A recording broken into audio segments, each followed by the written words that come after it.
इसी बीच एक बड़ी खबर का रुख करते हैं भोपाल से, जहां पे जयपुर दौरे पर जाने से पहले बोले हैं सीएम डॉक्टर मोहन यादव, जयपुर में नामांकन पत्र भरवाने जा रहा हूं। बीजेपी के पक्ष में माहौल है, देश और प्रदेश में बना हुआ है माहौल। रामनिवास रावत को जनता का प्यार मिलता रहा है। रामनिवास रावत भारी मतों से विजयी होंगे। नॉमिनेशन फाइल करवाने के लिए सीएम जा रहे हैं, लेकिन उससे पहले उनका ये बयान।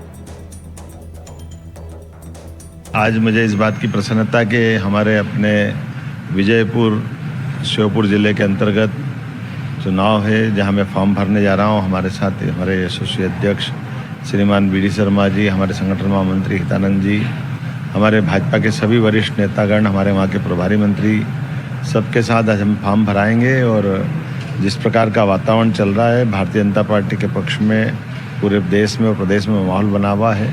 हमारे वहाँ के प्रत्याशी श्री रामनिवास रावत जी अपनी टीम के साथ लगे हुए और जनता का प्रेम दुलार उनको हमेशा क्षेत्र से मिलता रहा है। और जब विकास का कारवां चल रहा था, ऐसे में और विकास की संभावना है। मैं उम्मीद करता हूँ कि जनता उनको प्रेम और स्नेह से आशीर्वाद देगी। और वो अमृतांशी फोन लाइन पर जुड़ी हुई है। अमृतांशी, विजयपुर और बुधनी उपचुनाव को लेकर बीजेपी काफी ज्यादा आत्मविश्वास से लबरेज है। एक बार फिर से सीएम का बयान भी सामने आया है। उनका कहना है कि माहौल पूरी तरीके से न सिर्फ प्रदेश में बल्कि पूरे देश में बीजेपी के पक्ष में है।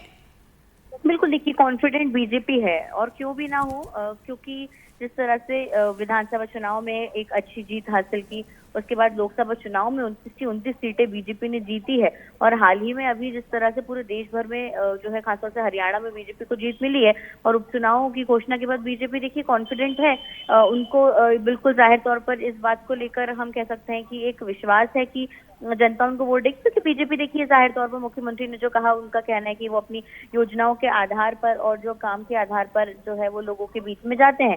आज रामनिवास रावत का नामांकन है। बीजेपी यहाँ पर तमाम बड़े नेता एकत्रित हो रहे हैं, चाहे वो मुख्यमंत्री हो, विधानसभा अध्यक्ष हो, प्रदेश अध्यक्ष हो। वो रैली करेंगे, नामांकन भरवाएंगे, रोड शो है, जनसभा है। कहीं पर कहीं ना कहीं देखिए बीजेपी ने आगाज कर दिया है पूरी तरीके से अपने चुनावी, हम कह सकते हैं कि पूरे हम चुनाव के जो पूरा चलने वाला है, हम कह सकते हैं कि अब क्योंकि आज नामांकन पत्र भरने की कल आखिरी तारीख है, उसके बाद सभी चुनाव प्रचार में जुट जाएंगे। तो बीजेपी बिल्कुल ये चाहती है कि भले ही रामनिवास रावत कांग्रेस जाकर बीजेपी में शामिल हुए हों, लेकिन अब वो सरकार में मंत्री हैं, तो पूरी तरह से वो जो है वो अच्छे खासे वोट लेकर जीत कर भी आए। और इसी को लेकर तमाम बीजेपी के नेता दमखम के साथ हम कह सकते हैं चुनाव मैदान में भी नजर आ रहे हैं। जी बिल्कुल, बहुत बहुत शुक्रिया अमृतांशी जानकारी देने के लिए आपका।